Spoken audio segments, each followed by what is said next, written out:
Welcome everyone. Sorry for being a bit late. So today we have our last lecture. And before we do that, before we start, let me just quickly recap what we did yesterday. So yesterday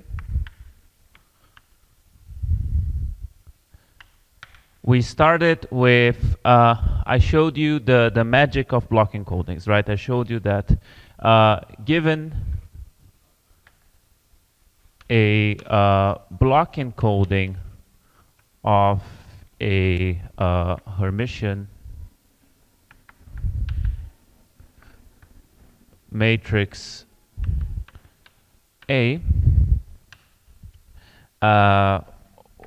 we can get a block encoding of a polynomial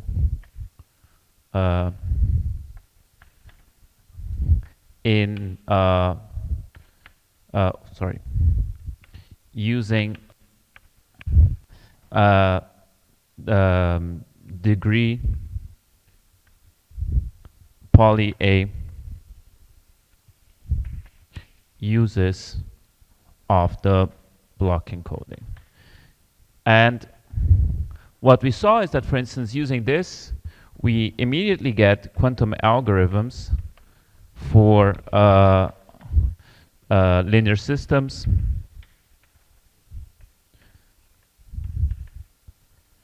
Hamiltonian simulation, and many more actually. So this gives you like some sort of unified treatment to obtain quantum speedups and quantum algorithms, and this is very nice. Now, one thing I didn't tell you is how do we get a block encoding, for which I've hopefully convinced you that if you have this object, right, and again, don't forget that a block encoding is just a unitary U where we have the matrix A over here and some garbage at the other places, that if we have access to such a matrix on our quantum computer, then we can do powerful things. And the next logical step to discuss is how do we actually build such guys, right? For which matrices A, or what sort of access I have to A, such that I can build such things efficiently and then use all this powerful machinery. This is what we're still missing, right?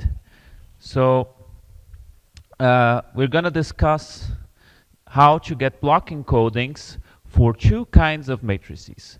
The first ones will be what we call a linear combination of unitaries, and the second one is sparse matrices, okay? But generally speaking, okay, if we want to have really huge speedups, a necessary condition for it is that we have a very efficient representation of A, right? Because if you're not given any very efficient representation of A, again, don't forget, right? A is a 2n by 2n matrix. If we are not smart in the way we are given A, or which we represent A, this will necessarily take a time that is exponential in n. Okay, and not only in quantum computing, but throughout numerical methods, getting very efficient and good representations of matrices is of central importance. So it's not only in quantum computing where people care about matrices with a lot of structure and then exploiting this structure. This is like one of the central components in various areas of applied mathematics, right?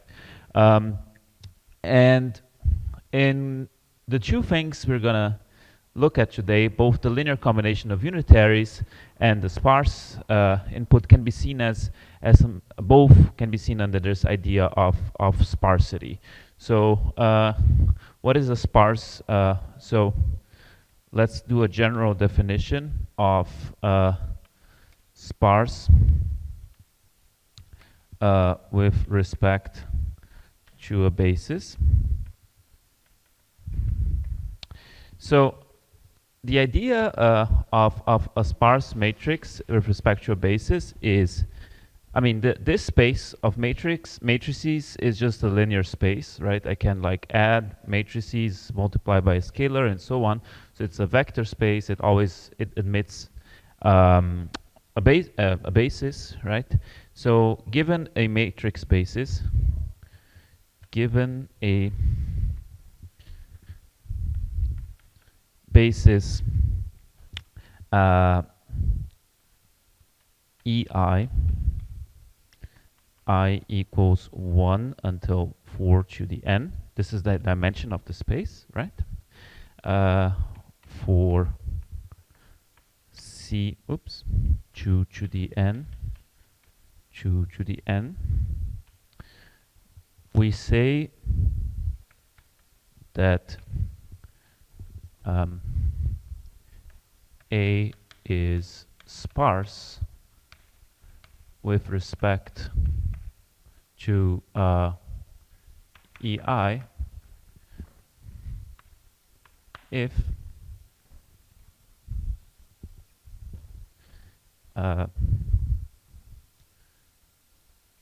A equals some some alpha I EI with the number of alpha I different than 0. Oh no, not doing this. Is scaling polynomially in n. Okay, and we have sparse access to A if we know which alpha I different than 0. Okay, so I'll be more precise in this know thing, because what it means to know which alpha I are different than 0 will be slightly different in the different applications we're going to discuss. But I'll just want to give you a high-level idea. Okay, so again, specify arbitrary matrix, number of parameters, exponential. But for some very nice matrices and for some choices of EI, maybe it is the case that we can specify a matrix A only using a few parameters alpha I. So a few, we mean poly n. So much less than is required for a general matrix, right? Exponentially less.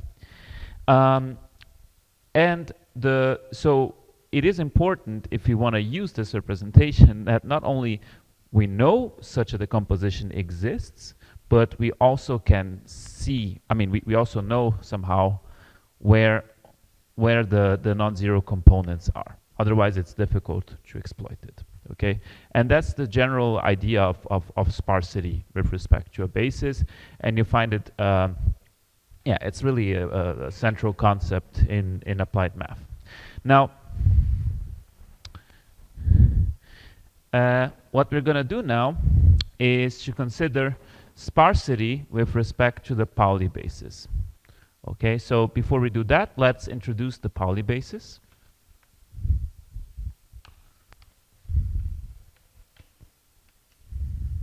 And the reason we are going to consider the Pauli basis is because it's very natural for quantum mechanics applications. Okay, so we define for the physicists in the audience, this should be super boring. We define identity equals this. Pauli X is just this matrix poly y is just this matrix, and poly z is this guy. Okay, and here's a fact. It's not too difficult to check. These matrices are Hermitian and unitary. Moreover, they form an orthonormal basis of C2 with respect to the scalar product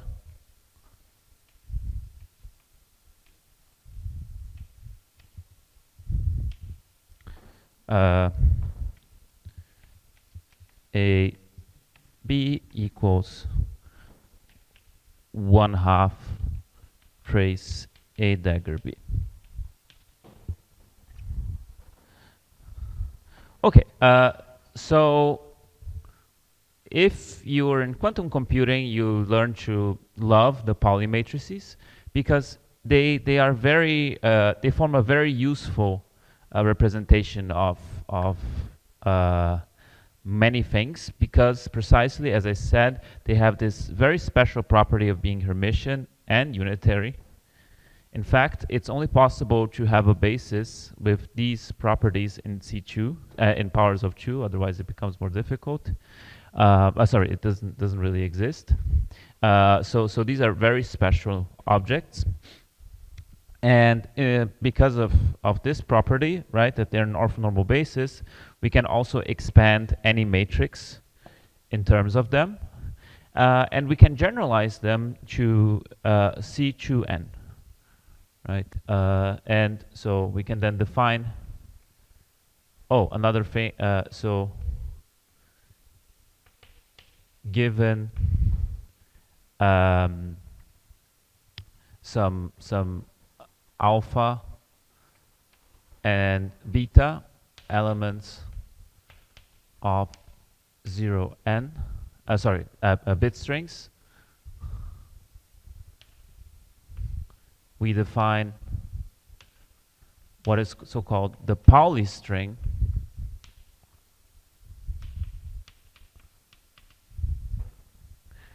P alpha beta to be given by the product of I equals n x to the alpha I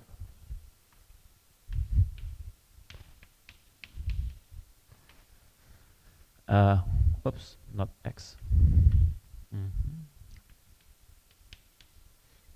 Okay, and it turns out that these guys, I forgot to tell you, they form a group up to a phase. So if you multiply x and y, you get z up to a phase, and they square to identity because, well, they are Hermitian and unitary, right? So in principle, by up to like some scalar, by multiplying tensor products of x and z, I can get all possible combinations in this tensor product of poly x, poly z, and poly y strings. So for instance, if I want to get a poly y on the first qubit for these things, I pick alpha 1 and alpha 1 to be 1 and beta 1 to be 1. So yeah, so we see that there are 4 to the n such possible strings, because we have 2 to the n possibilities here, 2 to the n possibilities here, right?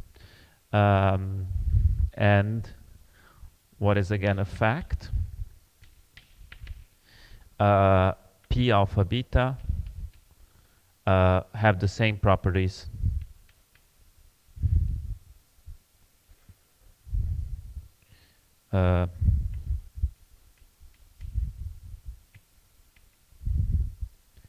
as the Paulis.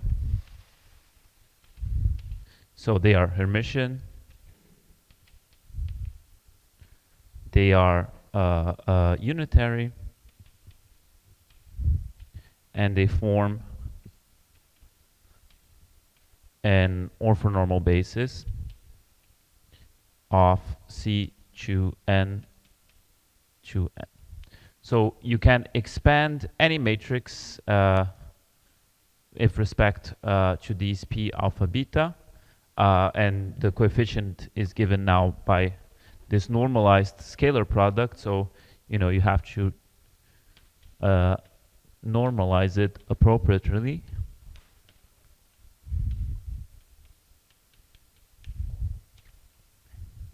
But yeah, in principle you can get any matrix in this form.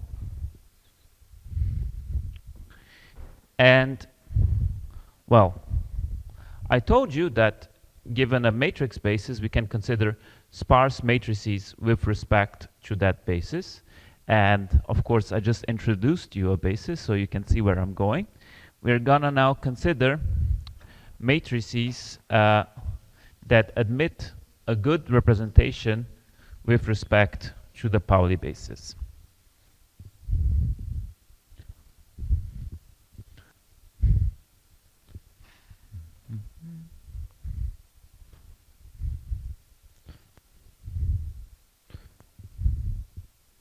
So, but we're going to be a bit more general, but with what I'm doing, you should always have this motivation of expansions in the Pauli basis in mind, because here's the following fact. So, fact, for most, or sorry,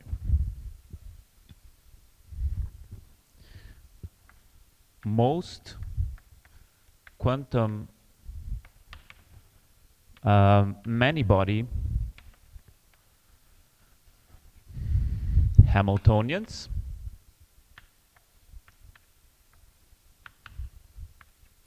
admit a sparse representation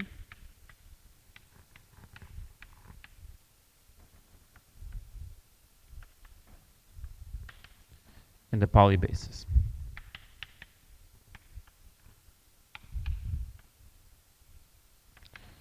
And if you don't know what is a Hamiltonian, it's just like, I think that for the purposes of this lecture, it suffices to let you know from a high level perspective that this is a big matrix that allows you to assign an energy to a system. Physicists care about it and you want to do operations with it.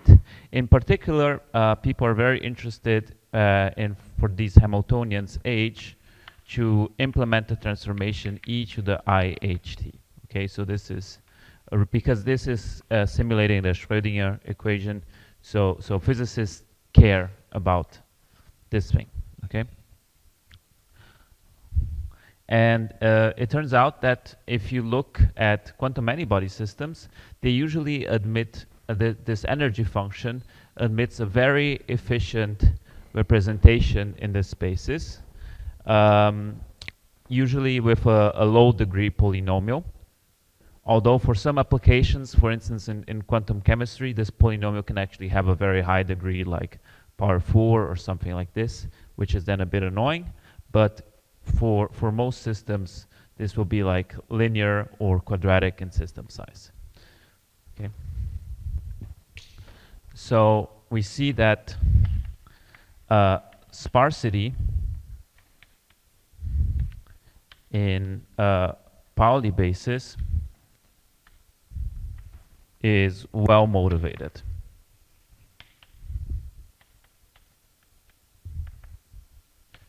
So looking at ways to get block encodings of matrices that are sparse with respect to the Pauli basis is a very natural thing to do if you're coming from a physics perspective, and has then plenty of applications, because in physics you actually want to do a lot of manipulations with these objects.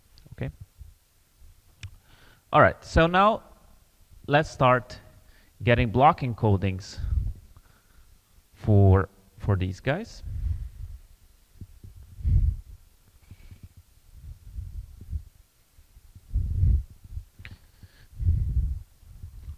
So this will be the LCU method for block encodings. So LCU, it stands for linear combination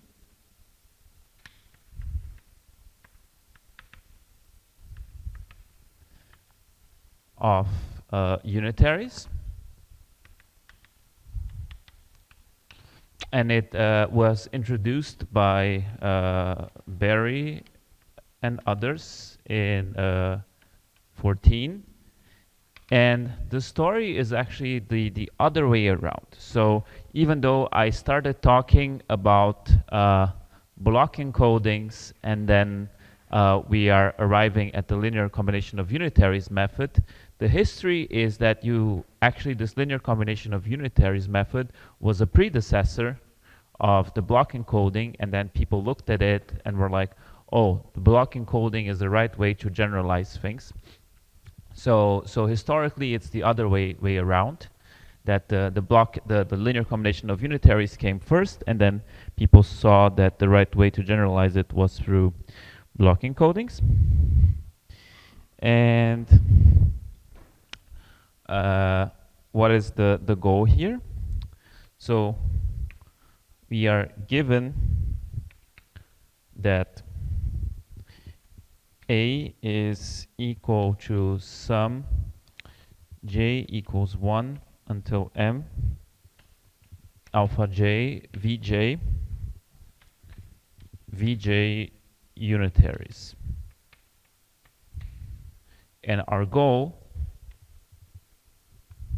is to implement, so get a block encoding of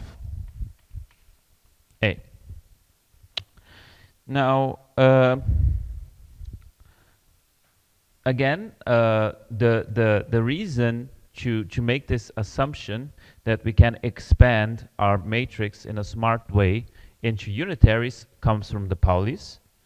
But what I'm doing now, and this is always possible, right? Because, as I said, they form an orthonormal basis. So by assuming I can, this is without loss of generality, right? Every matrix can be decomposed this way because of the Paulis. But we are, of course, interested in the ones that admit a very efficient representation of this form. And it should be said that here, however, I'm not assuming that these VJs are super nice matrices like the Paulis. They don't have to be orthonormal or whatever. They are just some unitaries, okay? So it doesn't matter too much if you find a nice decomposition of your matrix, which is not in terms of Paulis, it's in terms of some more complicated unitaries, okay? So what will be our, or what time is it actually? Ah, okay, still have. So now, as usual, I have to tell you how I assume I have access to these matrices and to this unitary. So the assumption number one is that we can implement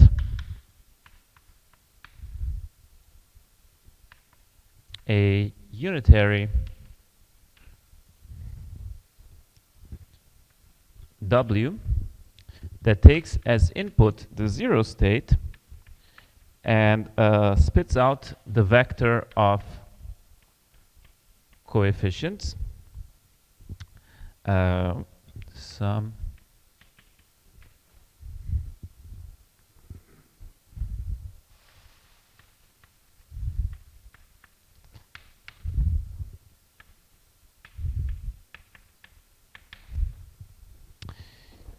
So yeah, so what, just for completeness.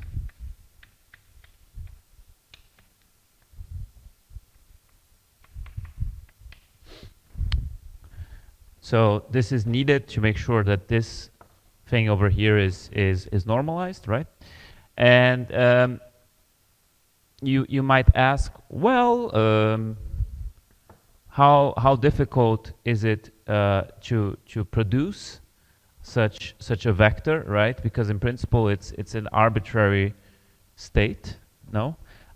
So it will be exponential in the number of qubits we need. So it will be exponential in log to m, because we can produce any state with time that is like exponential in the number of qubits. So we see that the time in general, the time needed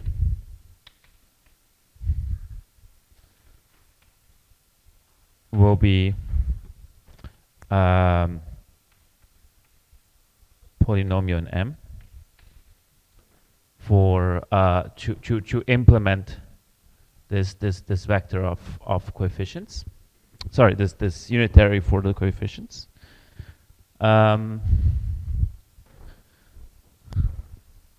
But of course, for special cases and so on, it might be even easier to produce this unitary. This is, again, a bit of the art of designing or finding good use cases for quantum algorithms. It often boils down to like finding good implementations of such unitaries. But in general, as long as that expansion doesn't have too many coefficients, so it's really a really good sparse representation, preparing this unitary or compiling this unitary isn't too crazy. It will be polynomial in the sparsity. All right. And what is the other thing we assume? So the assumption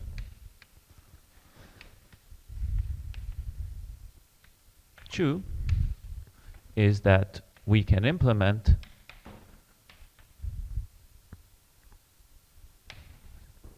big V, which is just sum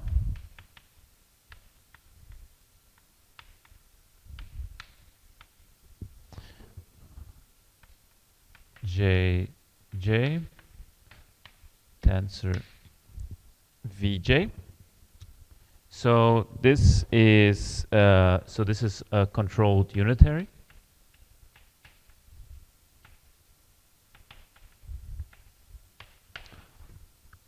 So as I said before, what is this sort of matrix, this sort of unitary doing? It's looking at this system, looking at its state, and depending on the state of this system, this control system, it's applying a corresponding unitary Vj. Now, how complicated is it to implement this sort of thing? Well, depends really. So because here these things can be arbitrarily complicated, right? These are just unitaries on n qubits. So if they are super complicated unitaries Vj, then preparing this controlled version of them won't be easier, of course, than preparing compiling the individual ones.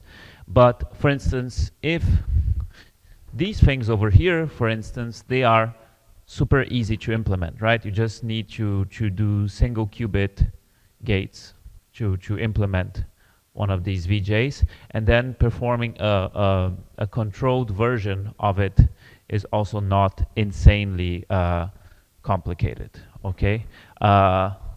So implementing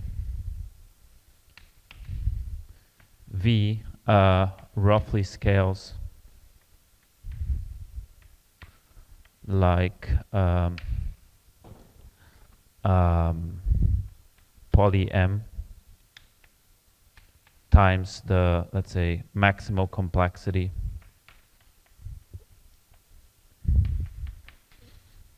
of the VJs. So again, if the VJs themselves are not super complicated, let's say Pauli's, and M isn't too large, so you have a good sparse representation, compiling this guy is not insane. The number of resources required are more or less under control. Okay. All right. So these are the assumptions we make. So again, we have a super nice representation. We can prepare the coefficients as a superposition in the quantum state. And we can get a controlled version of the unitary. This is how we assume we have access to our matrix A. And now, with these ingredients, we're going to get a block encoding. So how are we going to do it? Before we do the block encoding, any questions on the input model for the matrix A?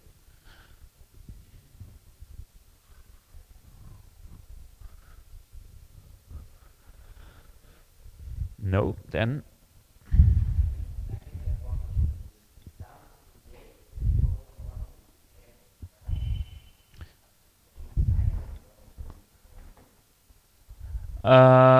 yeah. Sorry. I made a mistake. So this is, of course, all wrong. Thank you for correcting me, Ruben. So, but what was I actually trying to say? Sorry, the number of different J's you have are M, but the size, but W acts on log 2m qubits, right? That is what I wanted to say. Sorry about that. So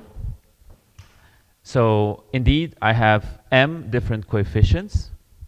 And if I want to have m different coefficients, m different possibilities, I need log 2m qubits. Does it make more sense now? And that's why the time needed to prepare the state will, in general, be polynomial in m, because we can prepare any state in time exponential in the number of qubits.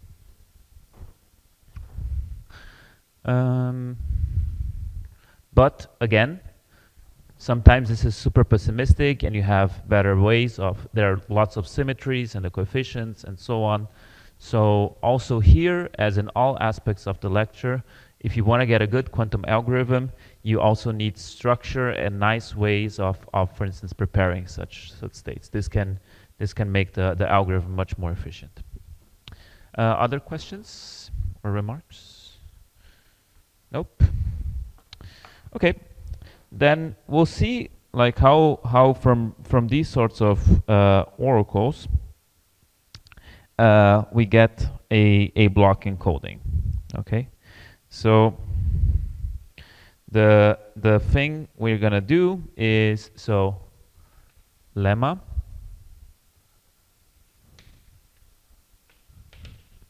we have that W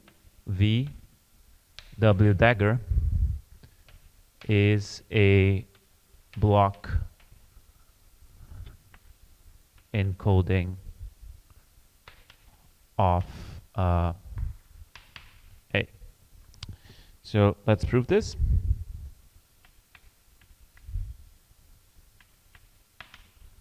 So to get a block encoding, right, we need to show that if we project down onto the zero space, then we get a copy of our matrix A, right?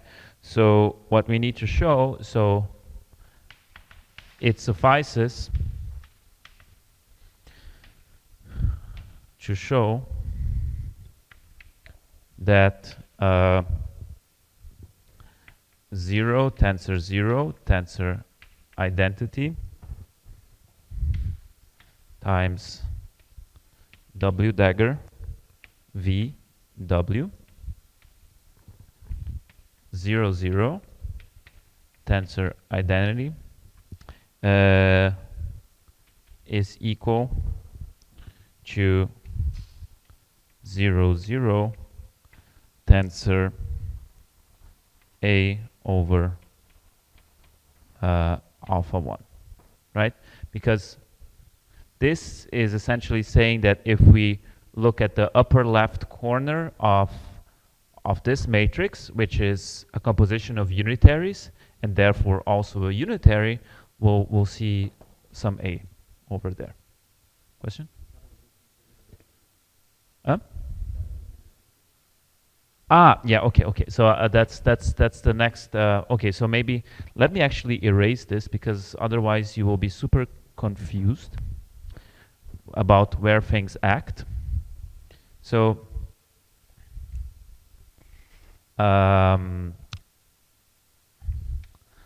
so just so that you don't get confused, we have the V. So the V is acting. So let's call this the control system, and this one the target. Okay, and it will V is acting on both the control and the target. This thing over here will be control. Okay, and then what did was it W? Is it W? Yeah. So it's, I have omega. Yeah, this is wrong. It should be like this. And so, I was making the same confusion. So it omega acting on the control, right? Tensor identity on the target, and then omega dagger on the control, tensor identity on the target, right? Because not omega, W, because W only acts on log 2 m qubits, so on this part of the system, right? So I was being a bit sloppy and omitting these identities. So is this equation now clear? All right. So let's how do we show this? Well, we do it step by step, and you see it's in essence very similar to the proof we were doing yesterday of how to get linear like starting from a block encoding of A, how to get linear combinations of Chebyshev polynomials of A. Because the first thing we're gonna do is to look at how this thing acts on 0, 0 tensor identity. Well, this is something we know, right? Because we know how this thing acts on 0. So this will just be some square root of alpha j over the L1 norm of alpha j 0 tensor identity. Everybody agrees? Okay. So let's call this. Now we want to act with V on some square root alpha j alpha L1 j 0 tensor identity. And by the way, if you're not sold on the Dirac notation, I recommend you try to do this sort of computation in the usual notation, and yeah, see how useful this actually is, because this is I think, 1,000 times more convenient way of doing such computations. But okay, so what do we see happening now? We have this sum, and whenever the V sees a J, and these guys, they're all orthogonal, right, to each other. Whenever it sees a J, it will multiply the second system with a Vj. And it will get us another J out on this system. So for each one of these summons, what are we going to get? Like, we're just going to get the J component. And whenever we get the J component, this system here will be multiplied by Vj, right? So once we apply V, we get, oh, I already had, we get sum J square root alpha J over alpha L1. We continue with J, right, because it's Jj.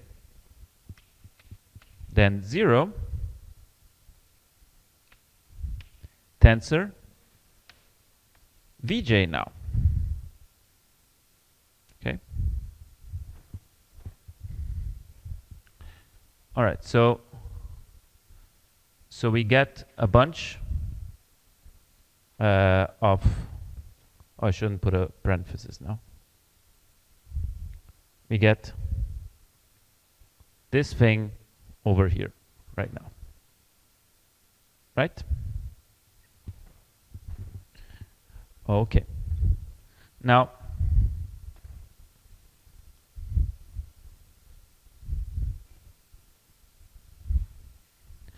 we see we are almost there.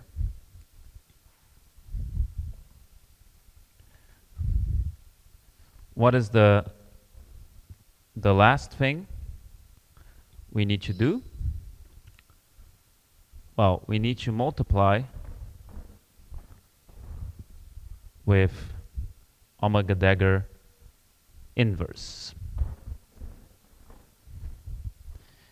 And what is going to happen?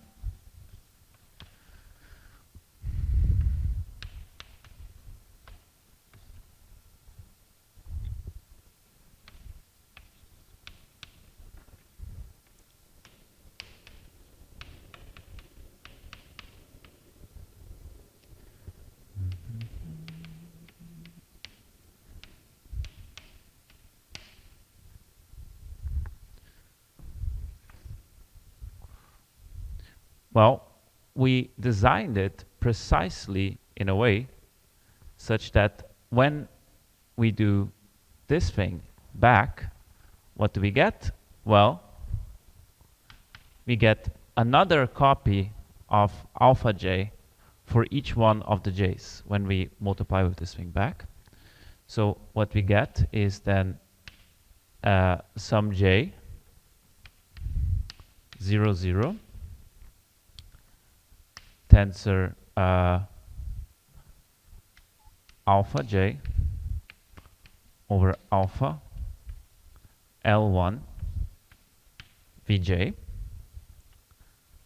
and we can pull the sum over j inside, and what you get is 0, 0 tensor sum j alpha j Vj over alpha L1, which is, as claimed, A.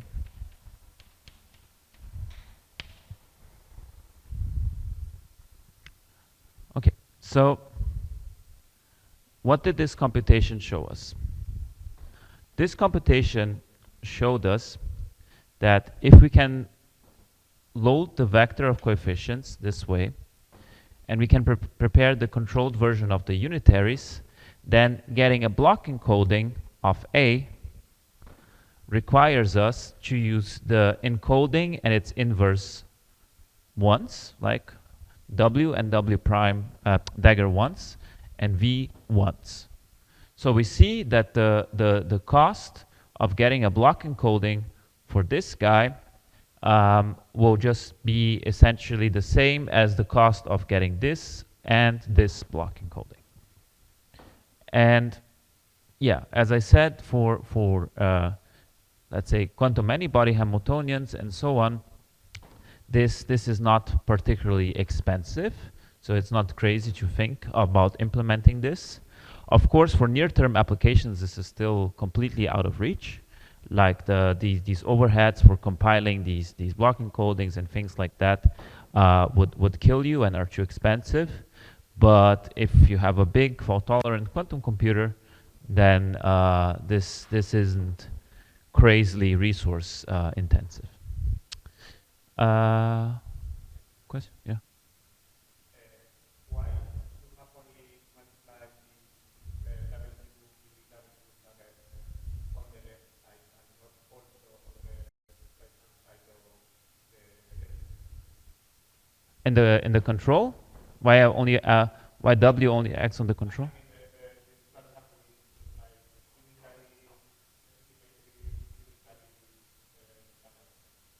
Okay. So this is, I'm not applying this to a state, right? This okay, so this is an important point. So this thing is, so this thing here, this is a unitary, right? So this is unitary. This is a unitary. And this is a unitary. So this whole thing is therefore a unitary. And what is a block encoding? A block encoding, let's call this unitary U. A block encoding is a unitary where we have that here we have on this corner the matrix we care about. So I'm not applying this to any density matrix or anything. All I'm trying to say is, I mean, that if you look at the upper left corner of this big unitary, what you're going to see is AL1. And one way of getting the upper left corner is by looking at what happens when we sandwich with zero tensor identity, right? Because this is exactly the upper left corner. Does that answer your question? I realized I've made, so I made one mistake. And I realized that I was too fast in one part of the argument, thanks for Mika to pointing it out that it was probably incomprehensible. So maybe the first mistake is, first I start with my mistakes. Of course, to make this vector normalized, what we actually need is that there's a 1/2 over here. So I forgot the square root. Sorry about that. But now let's maybe go back to the last explanation of the block encoding, because as I said, I think I went too fast in the last step. So let's recall where we were. So it was like W dagger V W, right? And we apply it to 0, 0 tensor identity. And here we also do it with 0, 0 tensor identity. And hopefully these two multiplications were comprehensible. And then we arrived at the last bit, which was like tensor identity, and then acting on something which was like some square root of alpha j over alpha L1 1/2. Now don't forget I messed this 1/2 up, and j 0 tensor vj. So this is what we had, right? And then Mika asked me like, how are you doing this multiplication? Because the w is only defined on 0, right? So and here it's supposed to take as input these j's. But what we're actually doing is not multiplying in this direction, but rather multiplying in this direction, right? Because we know that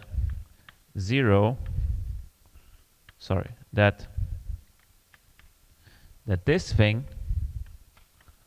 which is what we get when we multiply in this direction, right? This, we know what it is. This is just W control on 0. And I told you exactly what it is, right? There it's well defined. So if we do this multiplication from the left and are a bit slower, what we get is that we have 0 here, and then some square root of alpha j dagger, complex conjugate, some j, and then this vector multiplied with some square root alpha j. Oh, I forgot the normalization.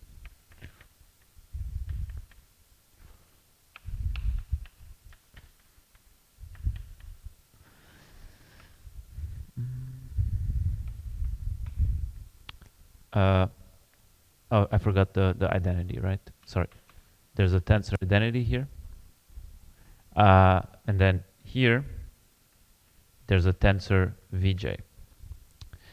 And now we have to do the scalar product between this vector and this vector, right?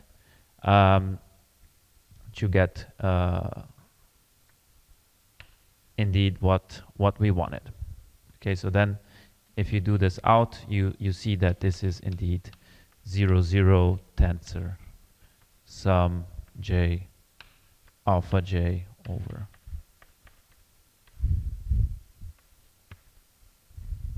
Is it clearer now? Yeah. Okay, good. So yeah, sorry for being a bit fast. So this is by the way a usual trick.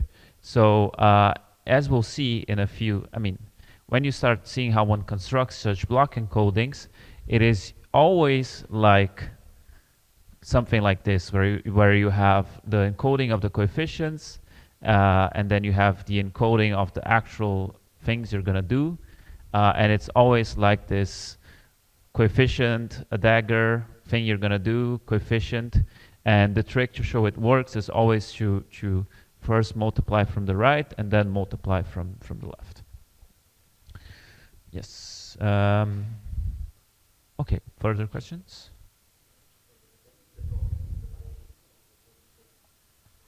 No, because what we showed is that if we do this, if we implement these matrices, then this gives, let's call this U, then, and this is deterministic, right? I'm just multiplying unitaries. What I'm saying is that this gives me this. But now let's say I want to multiply some vector or some state by the matrix A, then it's probabilistic. Because what I'm saying is that if I for instance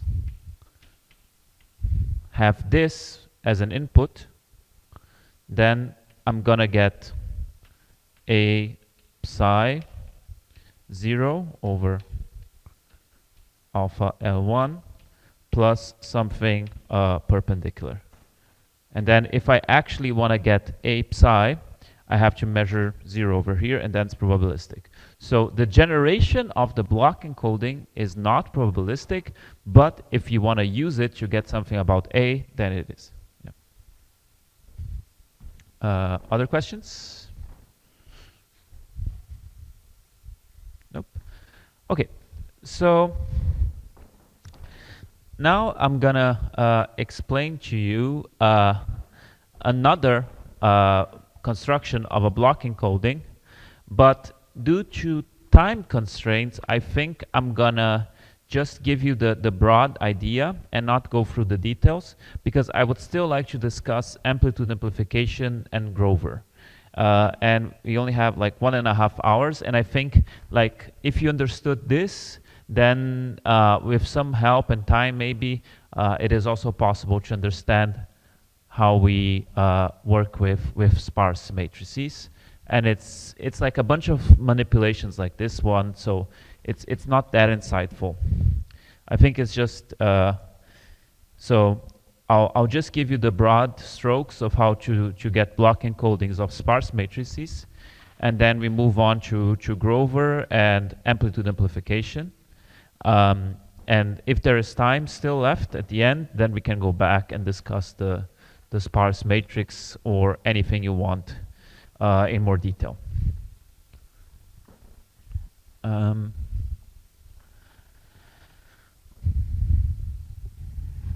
Okay.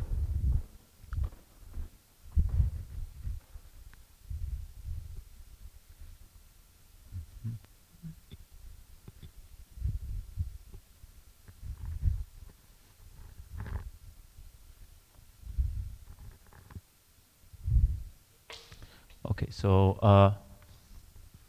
let's now do block encoding for sparse matrices.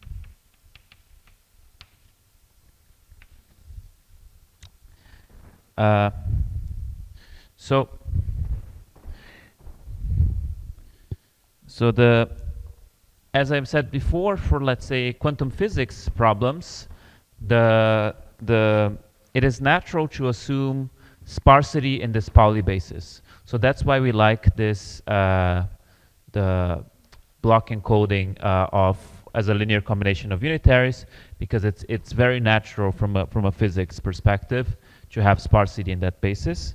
But if you look at more, let's say, applications outside of quantum mechanics, one very natural assumption is that assume A has row sparsity S.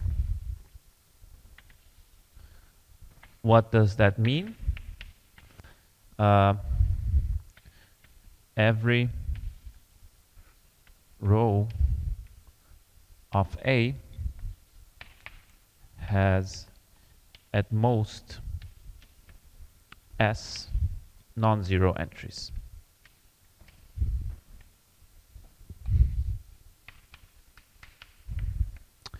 So even though we have a 2n by 2n matrix, the number of non-zero entries is 2n times S. Okay.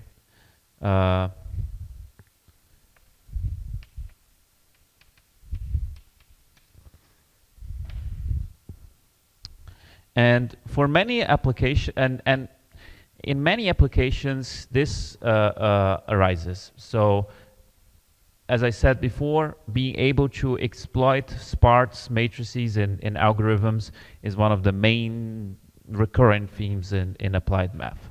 And for instance, let's say you're again just doing finite elements or something like this to solve differential equations, then one of the secrets of the trade or arts of the trade is to find bases such that they lead to solving well-conditioned sparse systems. So if we connect back to what we were discussing yesterday, where we saw this quantum linear system solver, we saw that there is a scaling that was like quadratic in the condition number.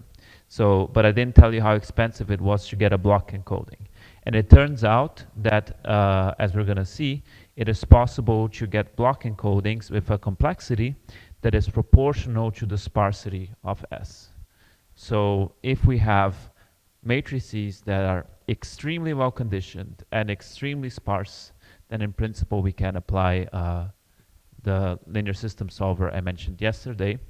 But yeah, this is a bit restrictive, of course.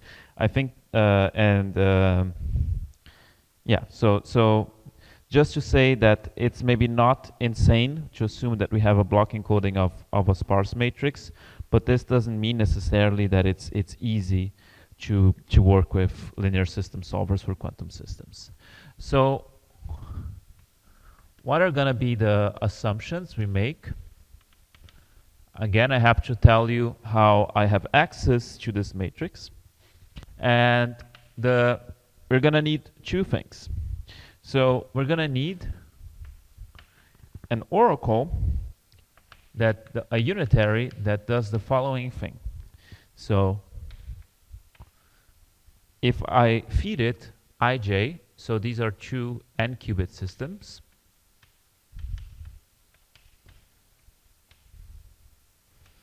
and this will be like m qubits, okay? Then this spits out ij, aij, which is this entry specified up to m bits of precision. So what am I saying? I'm saying I have this unitary,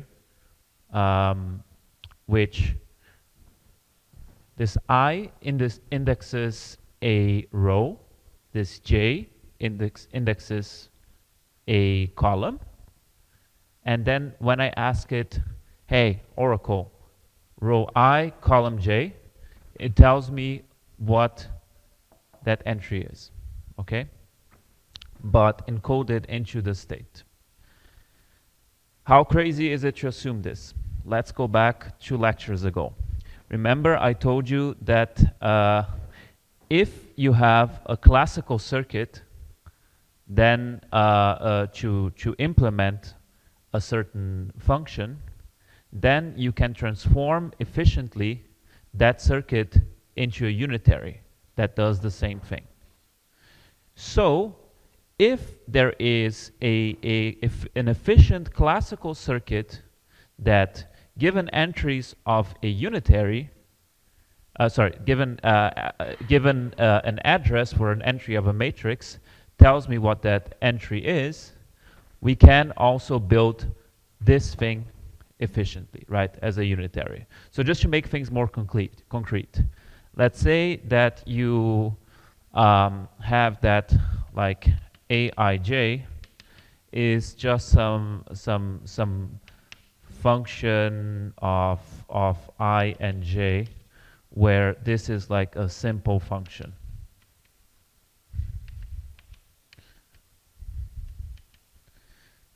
Then in principle, we can also build that thing efficiently, right? Because we only need a circuit that computes Fij, classical, and then we can convert it to an oracle. So, so if there's a lot, so if getting the entries of Ij is easy, getting that circuit is also easy. All right. So this is assumption 1. Oh, I just defined OA, and we actually need that we can implement OA and OA dagger. again, sorry if I'm being repetitive, if we have a circuit, classical circuit, that implements, that tells us what this is, then it's also easy to get this guy. Because if we have an efficient unitary for this one, we just need to revert it, right? Revert the order. Okay, so assumption number 2.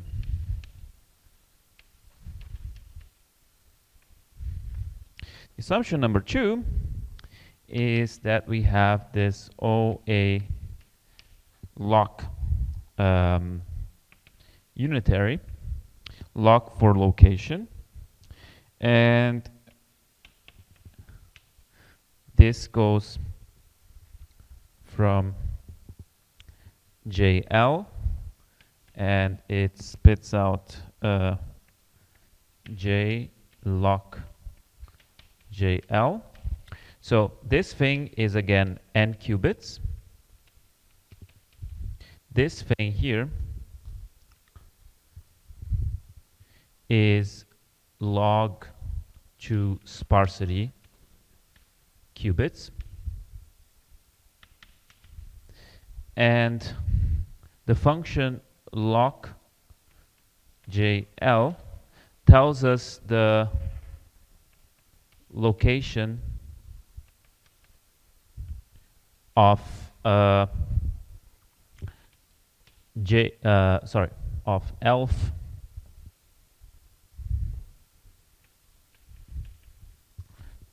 non-zero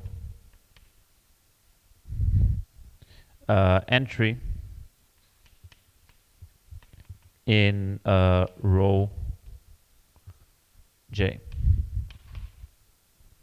Okay, so that's why this second system only has log to sparsity qubits. So what this location oracle is telling us is, you tell me, hey, location oracle, this is the role I'm interested in. Where is the ELF non-zero entry located? And it answers sure. It keeps a copy of what you asked, but in the second register it tells you the location. Okay, and these are very, if you go back to the definition of sparse, this is essentially what I was saying, right? So you need one way of seeing what are the coefficients. This is what the oracle OA is doing. And you need a way of telling me where the non-zero coefficients are. And this is what this oracle is doing. And what are we going to assume? Assume we can implement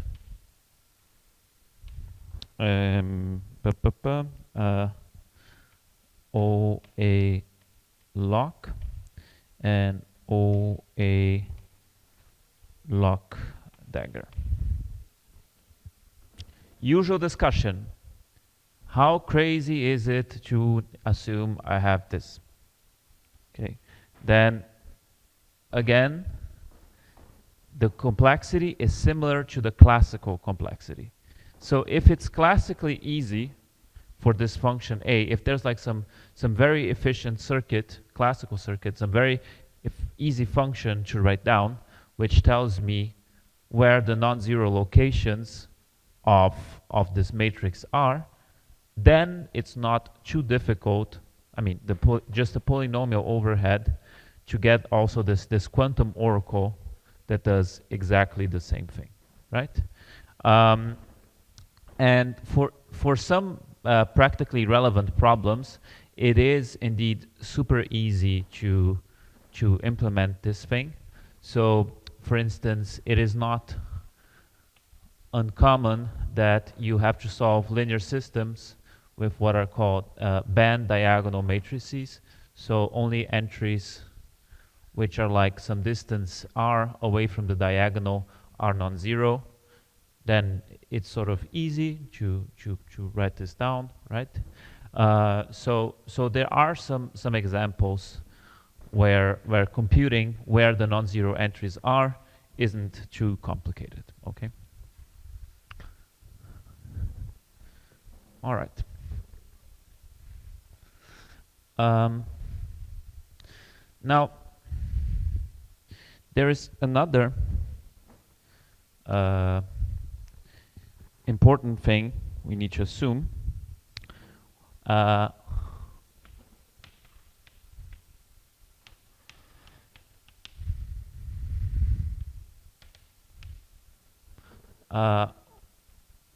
we can implement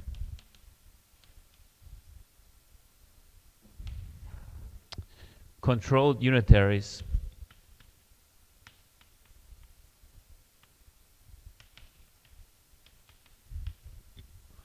of the form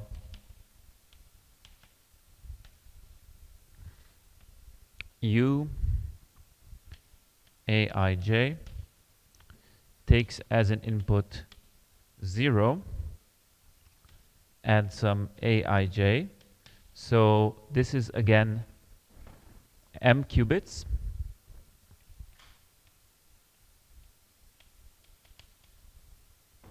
And what this guy does is it's gonna essentially put out the value of A in front of the state. Okay, so what this is gonna do is gonna do a controlled rotation on this qubit, and it's gonna do aij 0, or maybe just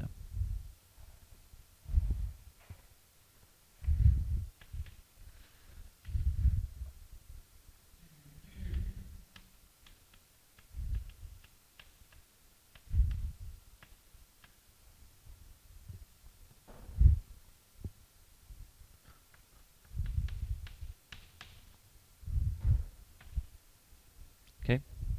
So this is really just oh, I forgot to tell you that this is just one qubit.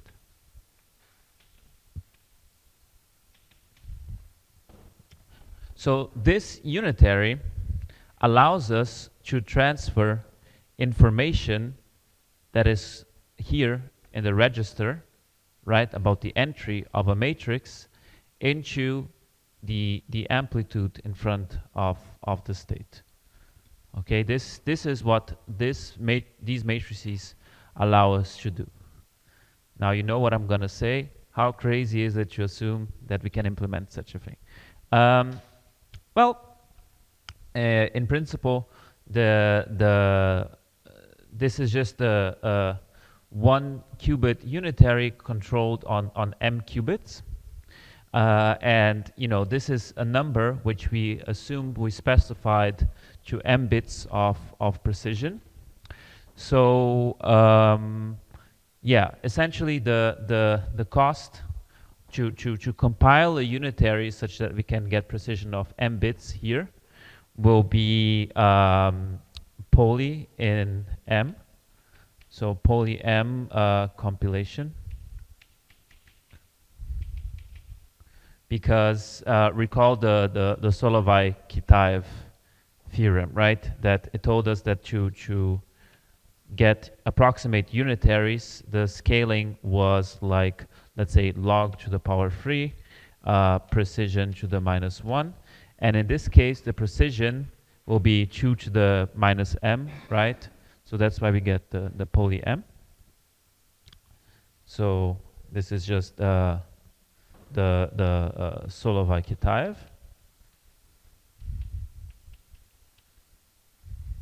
And also because we're controlling on a system of m qubits.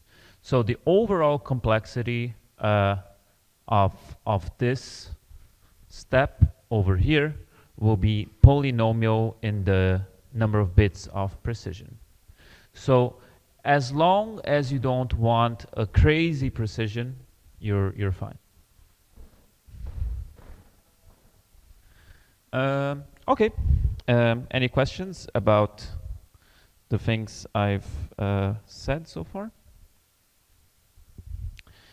Well, if not, then I'll cheat a bit and only tell you a few facts. So fact, given access to such unitaries,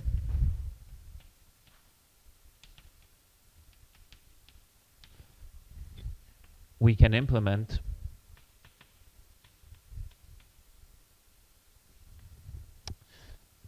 W1, which essentially takes 0, 0n, and some j, and outputs 1 over square root of s, again the sparsity, sum a k j different than 0, kj,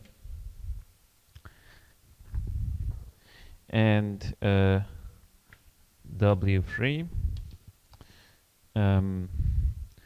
Oh, I see that in my notes I am doing things a bit more generally, but that won't hurt. So sum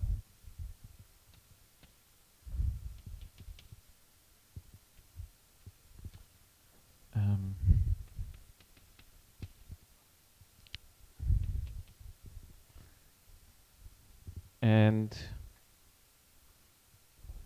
finally W2,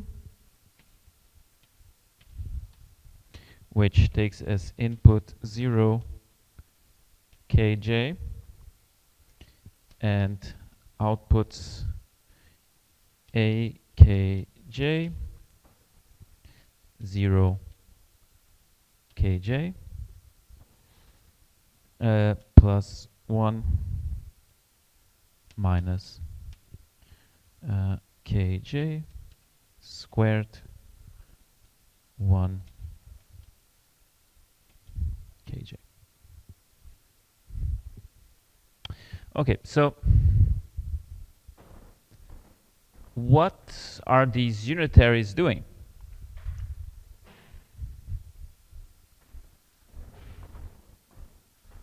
Oh, I forgot to say, of course, using OA, OA dagger, OA lock dagger, OA lock, and UAIJ once each.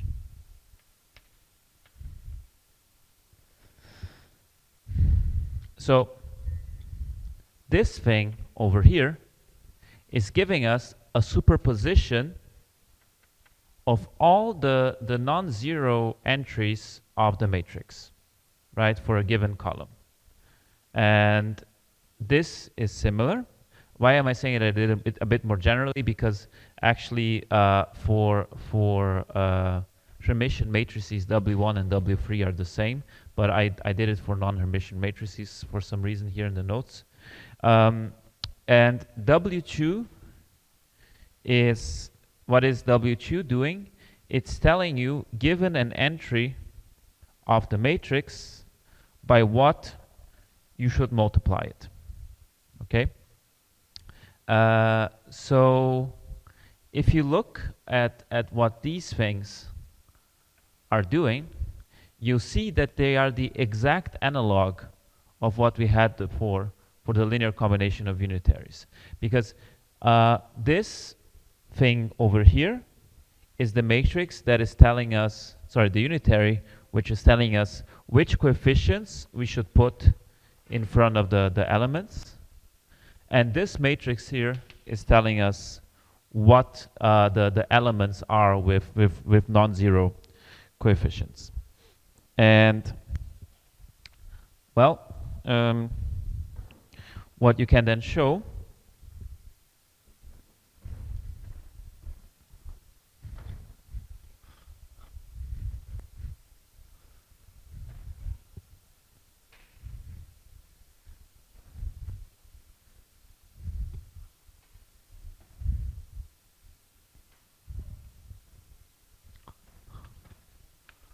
we can show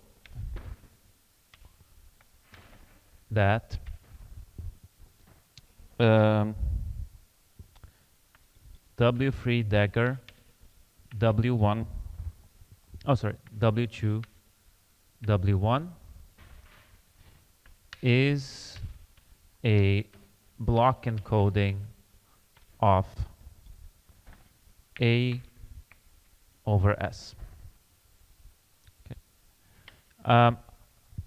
And the way to prove it is precisely what we did before.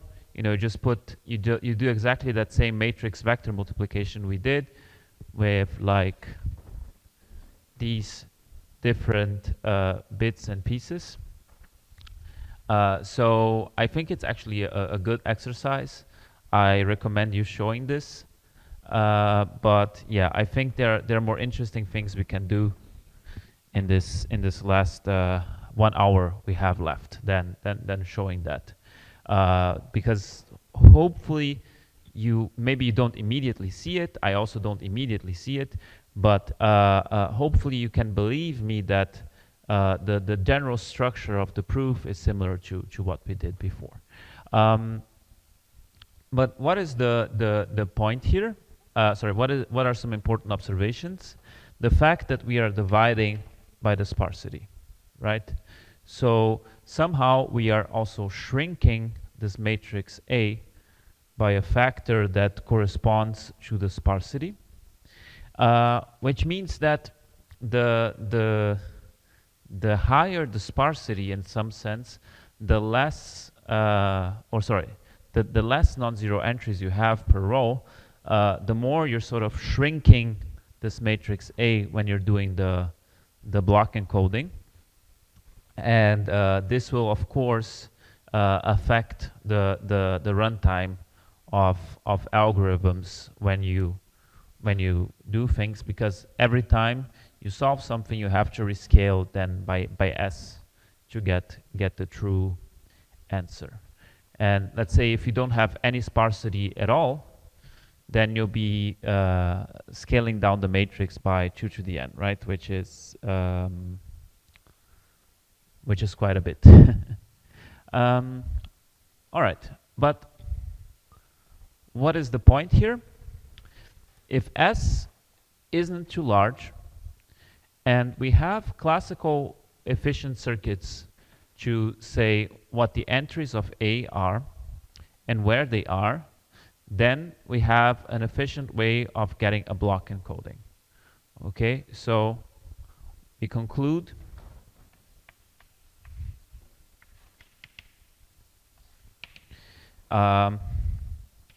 if we can implement the oracles,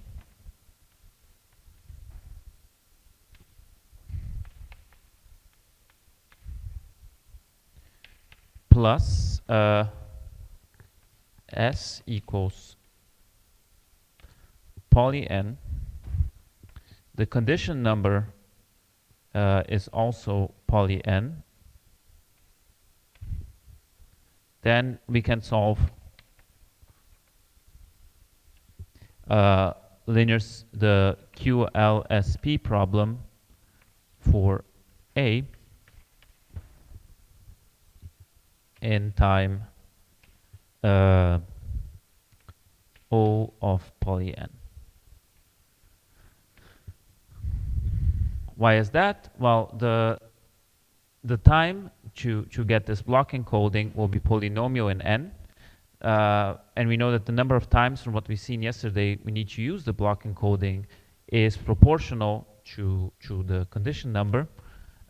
So in principle we can then invert this guy in a time that is polynomial in n, which is an exponential speed up compared to what would be required to solve the problem on a classical computer. But again, the output you get is not the same. So it's a bit like comparing apples and oranges. But this sort of sparsity assumption is very natural in many applications besides quantum. So that's why many people are interested in this. All right, before we move on to the last topic, Grover and amplitude amplification. Are there any questions about block encodings and so on? Ruben, yeah? Yeah.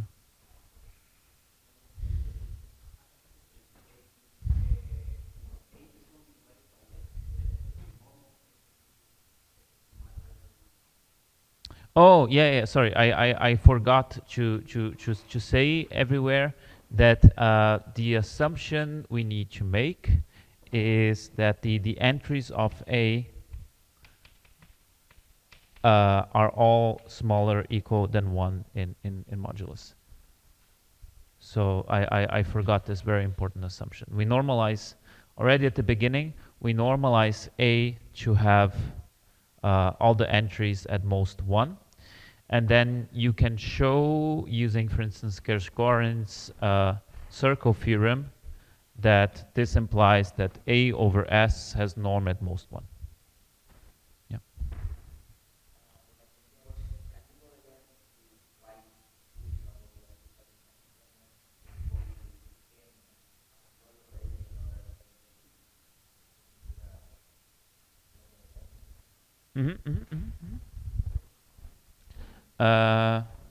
Right. So yeah. So here I was more about I was talking more about the compilation of this guy, that the precision of the if we want to specify aij up to m bits of precision, then the compilation cost overhead to get this precision will be polynomial m. That is more what I meant here. So it was like the compilation cost. But indeed, you are right that, like, if I look at the whole thing for the control, then as you have m qubits here, in principle, getting like this whole controlled unitary thing will give you an overhead that is exponential in m. I agree with you. Huh?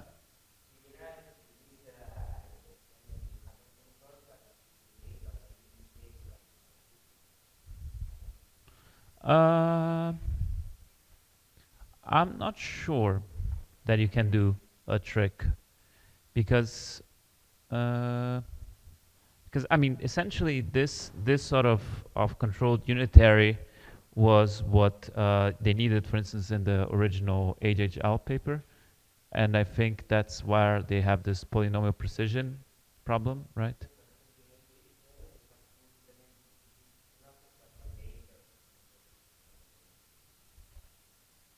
Mm-hmm. Yeah. Right.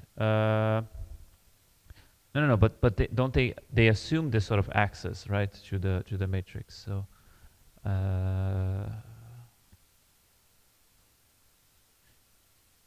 yeah, I need to think a bit more about, like, how difficult it is to implement these controlled operations, because indeed you have m controls, right? So.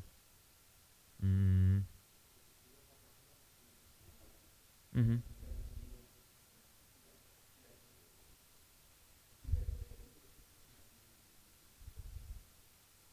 Mm-hmm. I see. Mm. Okay, good. Okay, so maybe they're so yeah. Thanks for that, and I guess so. I guess then the total time is also poly m, up to checking Neeson and Strong. Sorry, I should have known this. I forgot the trick now.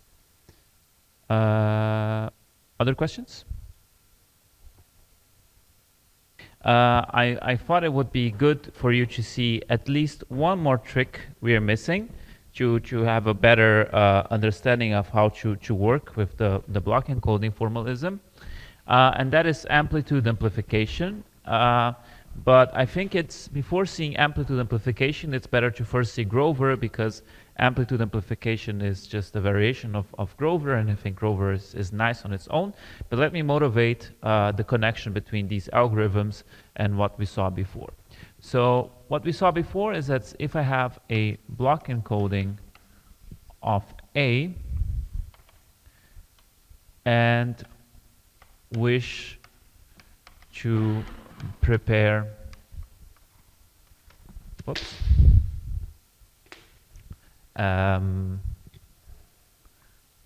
A psi over norm of A psi. Okay, so this is the state we want to prepare. So what is the naive method?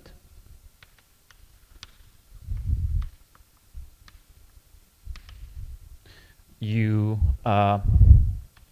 first you apply the block encoding U as usual.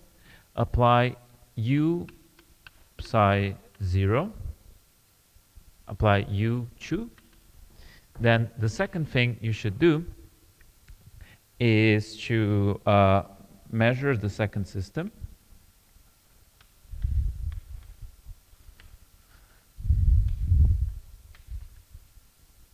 And then if outcome is 0, you say success. And if not,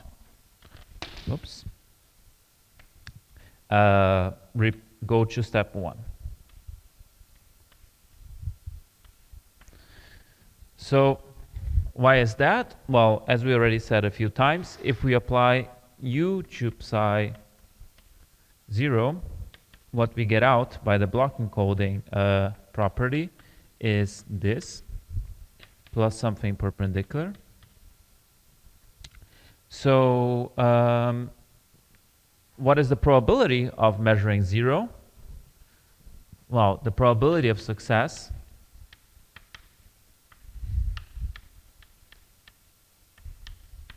is proportional to the norm of this bit of the vector.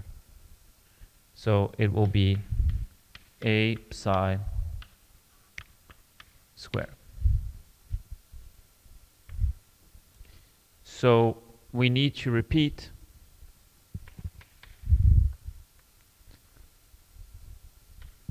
A psi times to the minus 2 until success.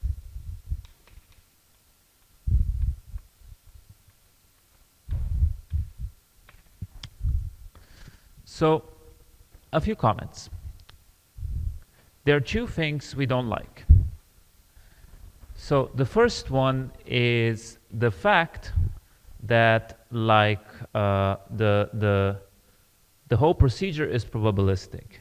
Because if we then need to have a bunch of successes, let's say we have an algorithm where we first need to apply one block encoding, then we need to apply another block encoding and another one.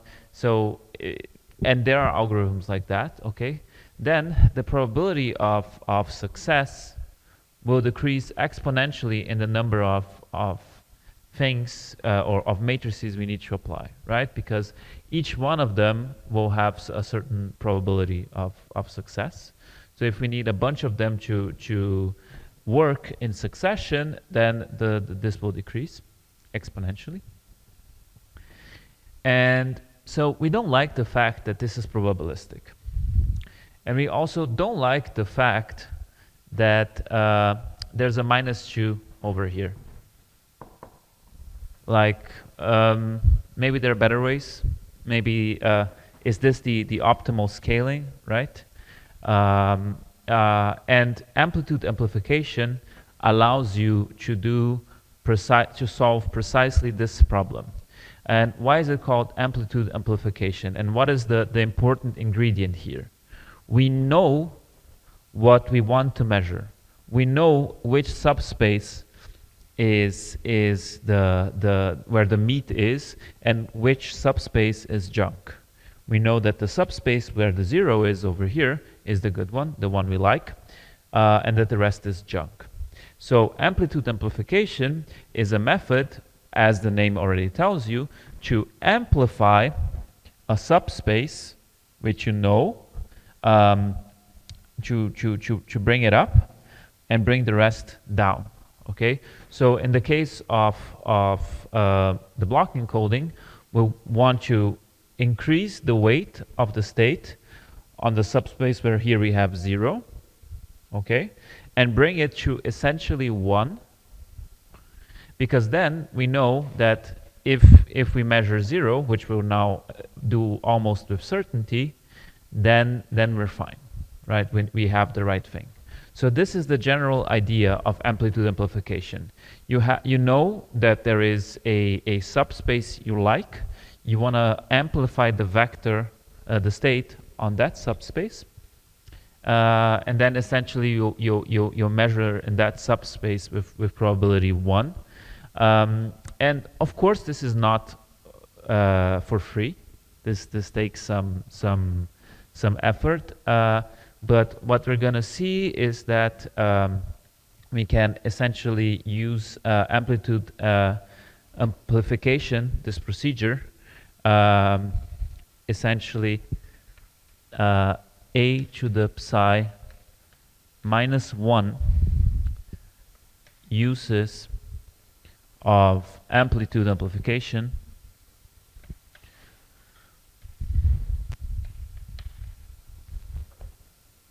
to boost success to 1.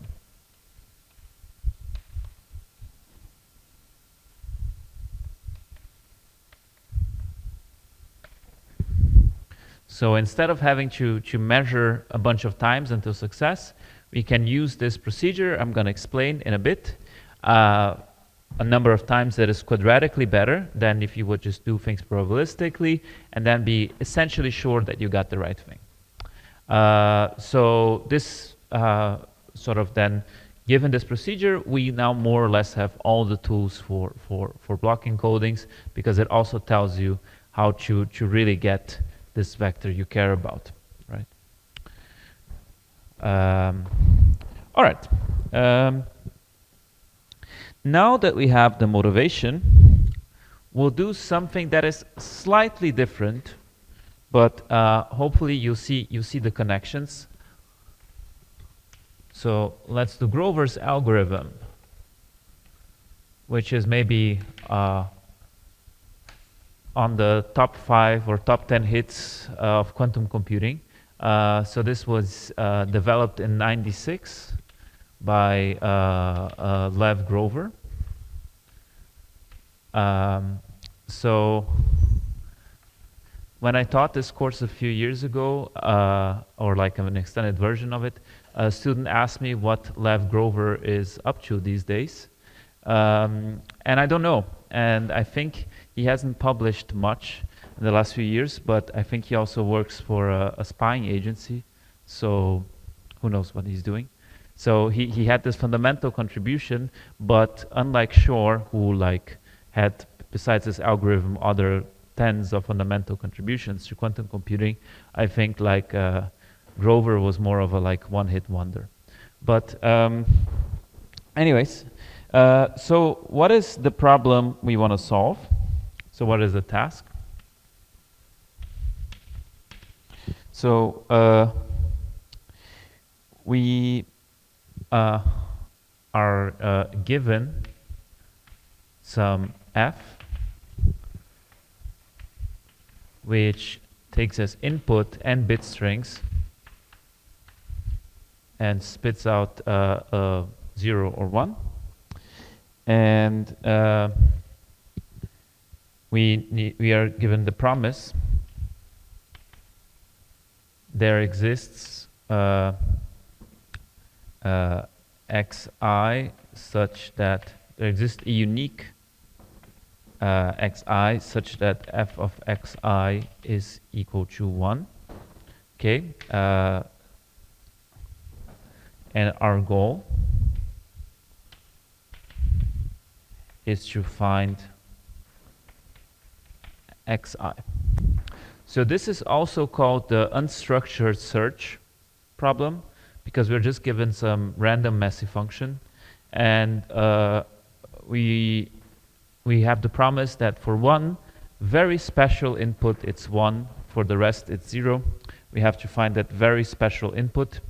So again, think of it as like one list, like a huge list of things, and you're searching for a particular item, and the function tells you 0 if you failed to find that item, and it tells you 1 if you found the item, right? Grover can also be done if you don't have this promise that there is unique, but I'm just doing the easiest version of Grover, where we know how many items on the list correspond to the thing we're looking for, or how many points satisfy this. But this is not really necessary. This is just let's say the first step into understanding how Grover-like algorithms work. And yeah, so classically,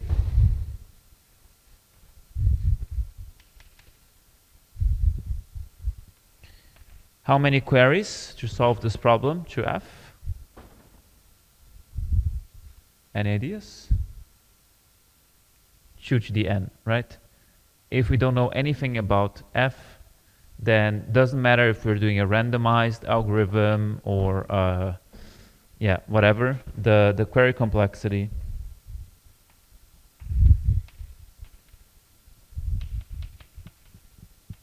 is 2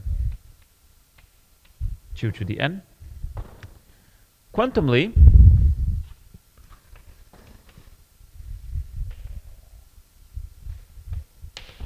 the query complexity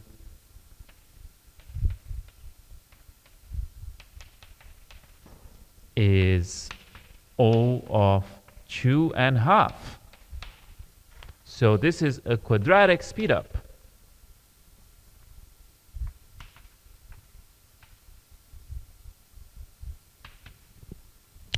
And well, this is, as I think I said like 2-3 days ago, this setting is very general, pops up all the time. So this is why Grover's algorithm is one of the biggest hits of quantum computing. But the speedup you obtain is rather small. It's a quadratic one.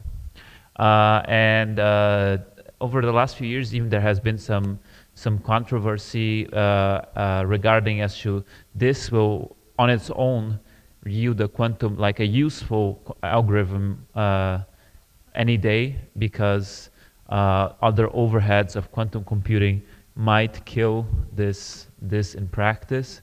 But in theory, at least, it gives us a small speedup. People discuss whether this speedup is worth it or not, but it's there. All right. So how do we access F? Well, this is something you already discussed before. So access to F. So we're going to assume we can implement a phase oracle. Remember 2 days ago when I defined the phase oracle?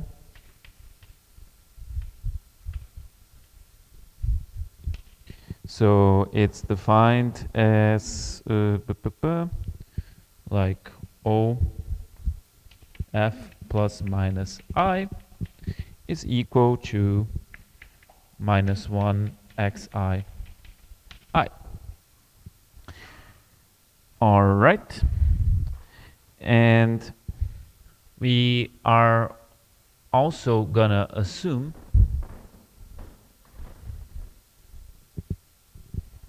so we're gonna let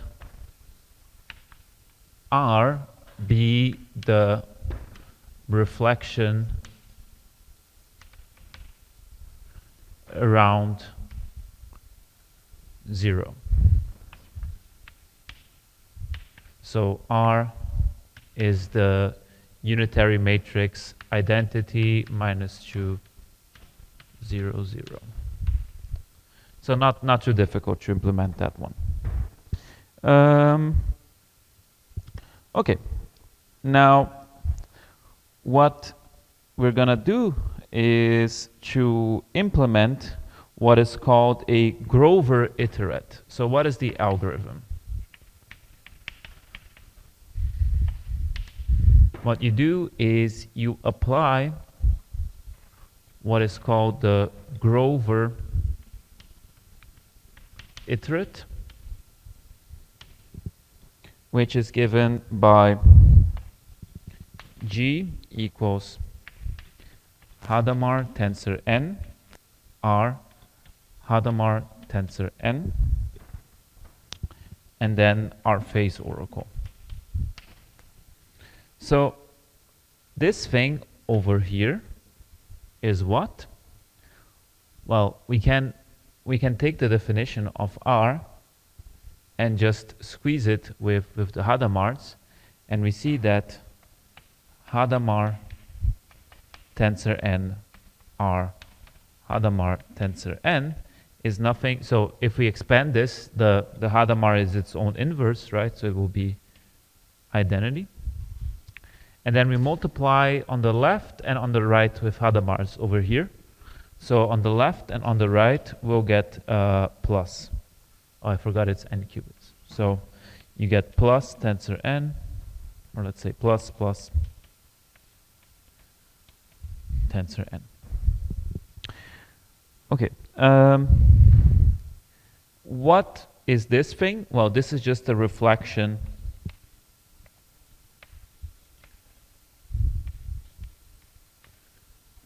through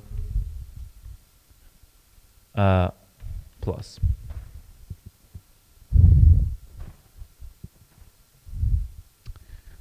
Okay. What are we going to do now? We're going to see that this problem can be understood as a two-dimensional problem. Oh no, I shouldn't have erased this. Oh, okay, there's no other way, sorry.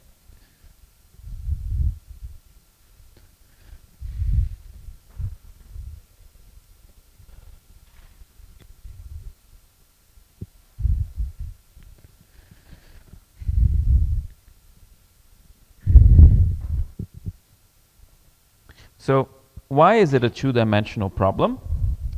Well, we're going to define the so-called good state. So this is the good state. And this is 1 over square root of t sum I such that fx I is equal to 1 I, and the bad state, which is just 1 over square root n minus t I such that fxi equals 0 I. Just no, to be clear, here I assume that we only have one state, one input that gives us 1. Here I'm doing things a bit more generally, like assuming we have t of those. Okay, and what do we want? We like this space, right? We like the good space, because if we could measure the good space, then let's say we would get a random input that tells us that gives us 1. So if we can prepare the good state, we can solve the problem, because we just measure this thing, we get an I, which satisfies our constraint. So that's why we like it, and that's why we call it the good state. Now, what is another thing you can notice is that we can also define the uniform state, which is just a uniform superposition u 2.5 sum I, right? So this is just the plus state. And then it's not too difficult to see that the U state is just a linear combination of the good state and the bad state, right? So this is equal to square root of t over 2 to the n times the good state plus square root of 2 to the n minus t over 2 to the n times the bad state. So what is the connection to what we were doing before? Oh, by the way, I think I made a sign mistake over here, right? The reflection is not this. I'm very sorry. This is not the, it's this. Because for a reflection, you want 0 to be fixed, right? So if you plug in 0, you indeed get 0. And if you have something orthogonal to 0, it will be given a minus sign. Sorry about that.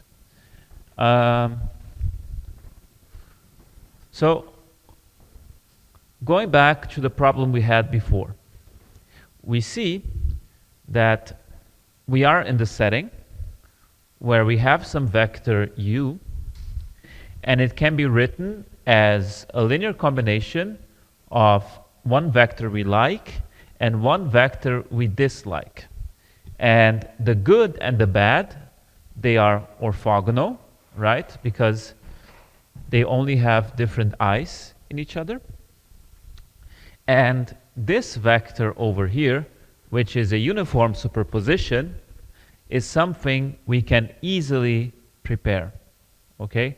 Because this is just the Hadamard, we apply Hadamard to zeros, this is just the all plus state, right? So we see that we find ourselves in the setting where we have two orthogonal vectors, one we like and one we dislike, and we would like to boost the bit we like. And we start from a vector we can prepare. And this is exactly the same setting we were in the block encoding setting, right? So we had the part proportional to 0, which we liked, and the orthogonal part, which we disliked. So just for you to keep the high-level perspective in mind. Now, what is and to understand Grover's algorithm, it also suffices to understand that we're really looking at a two-dimensional problem. Okay? Because all the action is going to happen in the space spanned by G and B. No, this picture is important. Maybe I'll do it a bit bigger over there.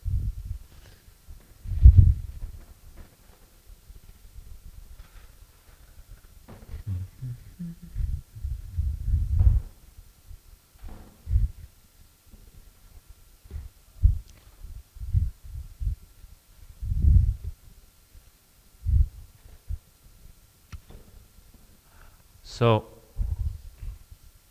here we have the good.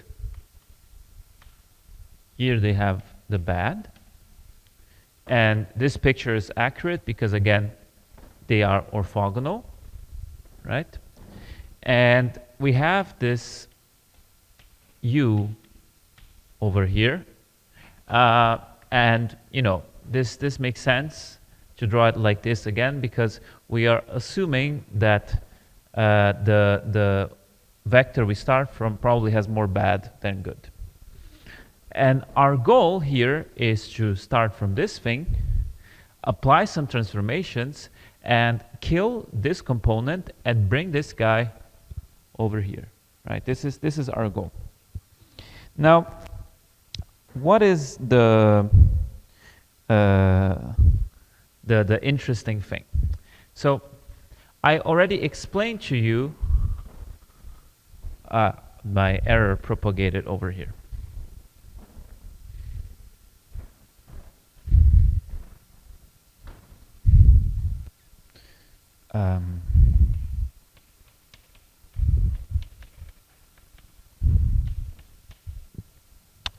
I already explained to you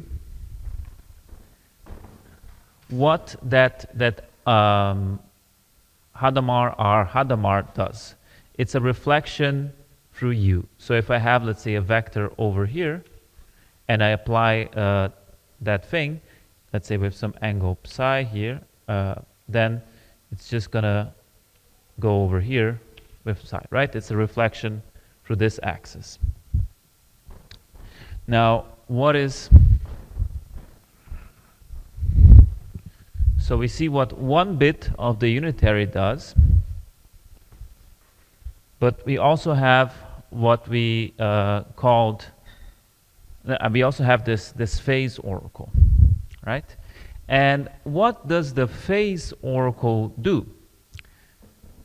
So if we apply the phase oracle to the good vector, what happens? Well, by definition, we see that the good vector will always get a -1 in front. So we see it will be taken to -g. And what happens if we apply the phase oracle to the bad vector? By definition, these are all zeros, right? So what we're going to get is the bad vector. So we conclude that OF plus minus is a reflection through B, the bad guy. Why is that? Well, because it will take this component and leave it invariant, and we'll take this component and flip it down, right? So what is the Grover thing doing? It's telling us, well, first reflect through bad, and then reflect through U. Okay? So how will these vectors now dance around? So if we start from U, let's say we have this angle psi 1 over here, then we first reflect through this, right? So, no, sorry. So OF plus minus times U will be down here. So we have an angle psi 1 here as well. But now, what are we doing next? We're applying these things, right? So now we're reflecting over here. What happens is that if we look at Hadamard, N, R, Hadamard, N, how did I call it? Yeah, OF plus minus U. And now this whole angle will be 3 times theta 1. So we see that by moving down and up, we are bringing the initial vector closer to the good one. So by making the vector dance around through these reflections, we can boost its component with G and essentially rotate it over here, right? Okay, now the question is, how many times do we have to do it? Okay, and to answer that, let's write this thing here as sinus theta, and this one cosine theta. And by definition, theta equals arc sine of square root t, right? Over n.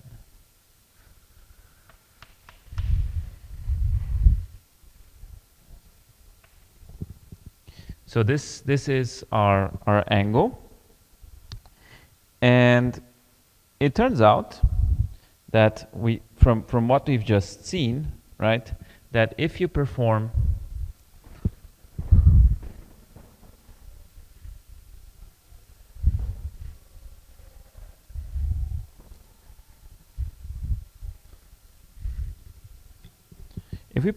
the rotation,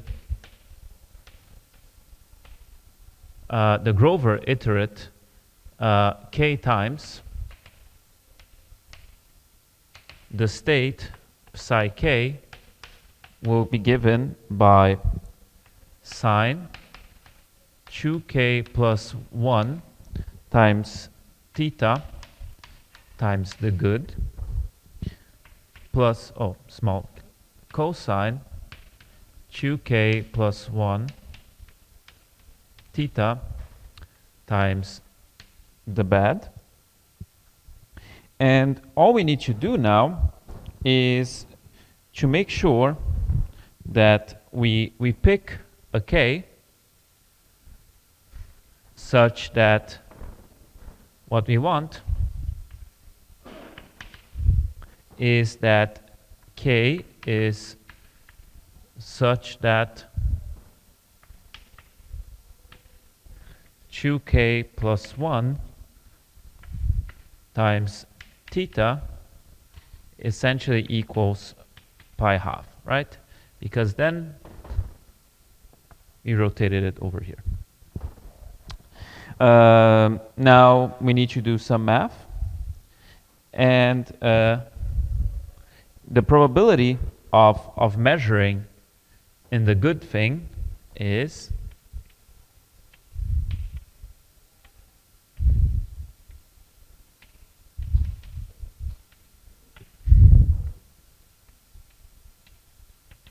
well, we can read it off from this thing, right?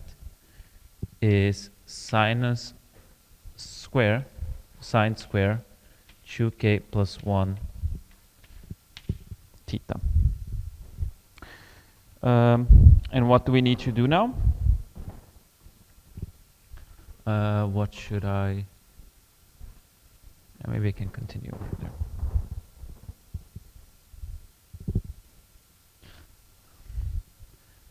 Now, we know that theta equals arc sine of what did I say? Yeah, it's square root t over 2n. And I'm gonna be a bit sloppy now, so hopefully you'll forgive me for that, because we still have 5 minutes left only. But the idea, I mean, we know, so this thing will be very small. So we can say that this thing will essentially be square root of t over 2n. Because up to first order expansion, the arc sine is linear, right? And this is where we win our quadratic speed up. Because we now see that we only need to pick k. So k equals O of 2n over t square root suffices. So the number of times we need to perform these iterates is a quadratic improvement. Now, in the last few minutes, let me just make a few comments. First, this version of Grover is sort of very sensitive to the value of t, right? Because let's assume I don't know how many points actually satisfy this. You see that in order to rotate, I have this, the number of points that satisfy f of x equals 1 will determine theta, and then how many times I have to rotate as well.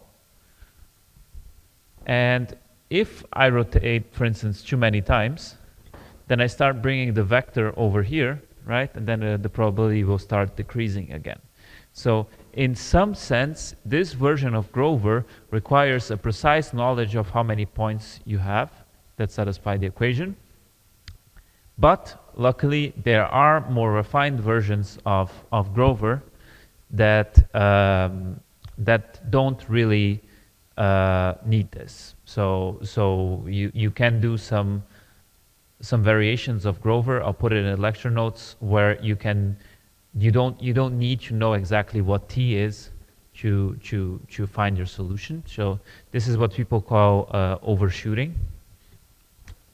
And last but not least, I would just like to mention the structural building blocks of this thing, so that you can hopefully at least get an intuition as to how amplitude amplification works, right? What were the things we needed? Again, this is just like a two-dimensional problem, so you can really see it always as like the bad vector and the good vector. And this is this in the case of the amplitude encoding problem, in the case of the block encoding problem, this is what the bad vector was, what we call the perpendicular one, and the good one was just a psi 0, right?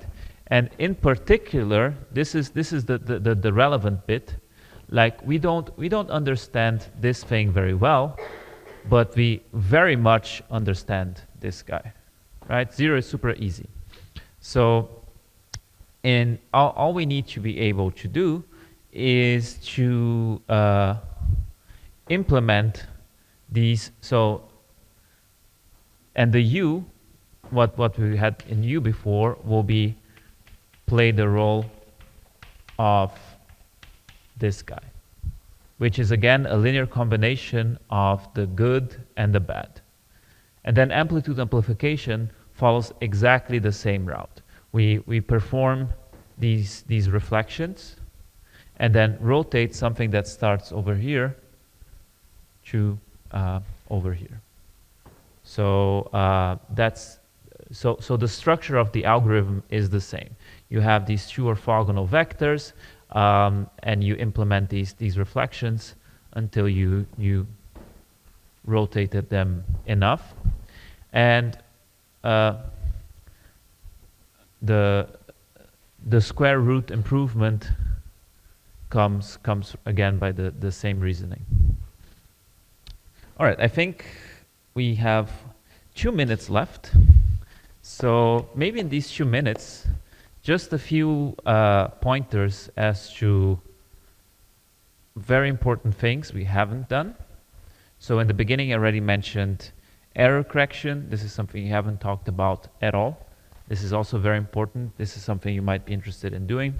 Another thing is, let's say, quantum algorithms for cryptography, or quantum cryptography in general, is also something we didn't even touch. So Shor's algorithm, but also how to use quantum ideas to improve cryptography, another field. And even if we just look at the block encoding framework, we always only worked with like Hermitian matrices. It's actually possible to extend it much further to all sorts of matrices. So this is still a topic of active research. And another part which we have only touched upon is how to optimize the construction of these oracles and these things. This is also super important. And last but not least, there are all of these things I've mentioned are they require quantum computers that are much more sophisticated than the ones we have today and that we expect to have in, let's say, the next 5 years at least. So there's also, of course, the whole field of studies that is dedicated to understanding how to develop similar algorithms to the ones I've explained to you, but that are less resource intensive. So these are just a few of the directions you could go from now. In the lecture notes, you'll find also pointers to literature for these things I've mentioned. So this is, of course, not a complete treatment of quantum algorithms, but I hope that at least it was possible to get a feeling of the sorts of things that can be done, and what sorts of problems people consider. Okay, so that was all, and yeah, thanks for your attention. It was good.